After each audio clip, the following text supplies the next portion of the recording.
बिस्मिल्लाहिर्रहमानिर्रहीम। अस्सलाम वालेकुम क्लास, उम्मीद है आप सब खैरियत से होंगे। आज हमारा एडवांस्ड इन ऑर्गेनिक केमिस्ट्री का लेक्चर नंबर 9 है और जो टॉपिक हम कवर करेंगे वो है thermodynamic and kinetic stability. Thermodynamic और काइनेटिक स्टेबिलिटी को शुरू करने से पहले हमें दो चीज़ों का पता होना चाहिए क्लास। एक, थर्मोडायनेमिक्स क्या है और दूसरी चीज़ क्या है, काइनेटिक्स क्या है। काइनेटिक्स क्लास अब बेहतर जानते हैं। काइनेटिक्स डील करती है बेसिकली रेट ऑफ और एक्शन से। इसमें आप एक टर्म यूज़ करते हैं, रेट कांस्टेंट का इस्तेमाल करते हैं। जबकि थर्मोडायनेमिक्स जो है वो डील करती है कि whether the reaction is favourable, आया रिएक्शन जो है वो साजगार है भी या नहीं भी।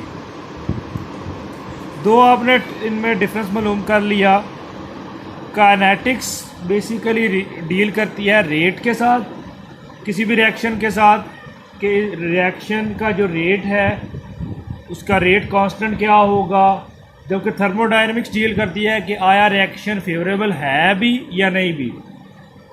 एक जो काइनेटिकली कंट्रोल्ड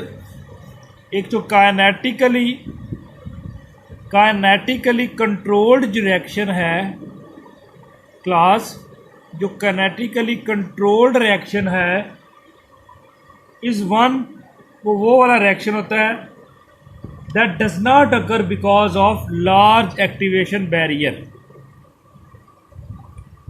जितना ज़्यादा एक्टिवेशन एनर्जी बैरियर ज़्यादा होगा, काइनेटिकली कंट्रोल रिएक्शन है वो उतना नहीं होगा। Even though the products have a low standard gives energy.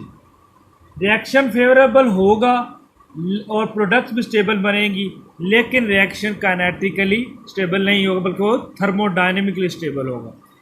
इस पॉइंट को मैं दोबारा से एक्सप्लेन करता हूँ क्लास, कि जो काइनेटिकली कंट्रोल्ड रिएक्शन है, काइनेटिकली कंट्रोल्ड रिएक्शन है क्लास, वो is one that does not occur because of large activation barrier. जो कि ऐसा रिएक्शन है कि जब जो लार्ज एक्टिवेशन बैरियर होगा, जब हमारे पास लार्ज एक्टिवेशन एनर्जी होगी, वो टेक प्लेस नहीं करेगा। हालांकि प्रोडक्ट्स का जो है वो गिब्स फ्री एनर्जी होगी, रिएक्शन फेवरेबल होगा। थर्मोडायनेमिक्स ज़रूरी नहीं है कि एक रिएक्शन थर्मोडायनेमिक स्टेबल है तो काइनेटिक स्टेबल होगा। जब भी हाई एक्टिवेशन एनर्जी बैरियर होगा वो रिएक्शन काइनेटिकली कंट्रोल नहीं होगा बल्कि वो क्या होगा, थर्मोडायनेमिकली कंट्रोल। और एक और बात याद रखनी है, अपने थर्मोडायनेमिक्स में एनर्जी डिफरेंस को भी हम स्टडी करते हैं बिटवीन रिएक्टेंट और प्रोडक्ट्स, और काइनेटिक्स में हम बेसिकली डील करते हैं transformation of reactant into products, कितने जल्दी रिएक्टेंट्स प्रोडक्ट्स में कन्वर्ट होते हैं। जबकि थर्मोडायनेमिक्स में हम बेसिकली एनर्जी डिफरेंस को भी स्टडी करते हैं। इसमें काइनेटिक स्टेबिलिटी क्या है क्लास काइनेटिक स्टेबिलिटी है। काइनेटिक स्टेबिलिटी का मतलब ये है, एक और पॉइंट मैं इधर काइनेटिक्स में एक्सप्लेन कर दूं कि जो काइनेटिक्स है ये रेट ऑफ रिएक्शन से कुछ स्टडी करने के लिए हम यूज़ करते हैं।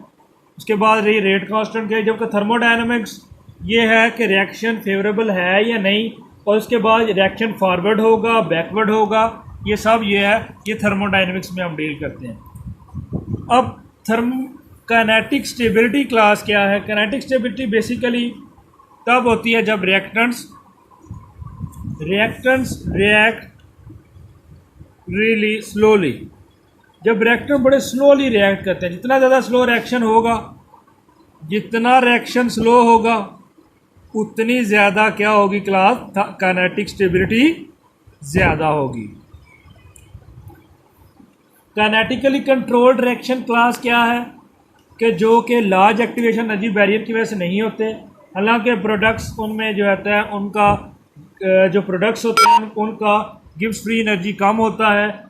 उसके बाद इसमें आप एक पॉइंट याद रख लिया, काइनेटिक स्टेबिलिटी में जो रिएक्टेंट्स होते हैं वो रिएक्ट वेरी स्लोली। जितना रिएक्शन स्लो होगा उतनी ज़्यादा काइनेटिक स्टेबिलिटी ज़्यादा होगी। यानी किसी भी रिएक्शन को काइनेटिक स्टेबल होने के लिए उसकी काइनेटिक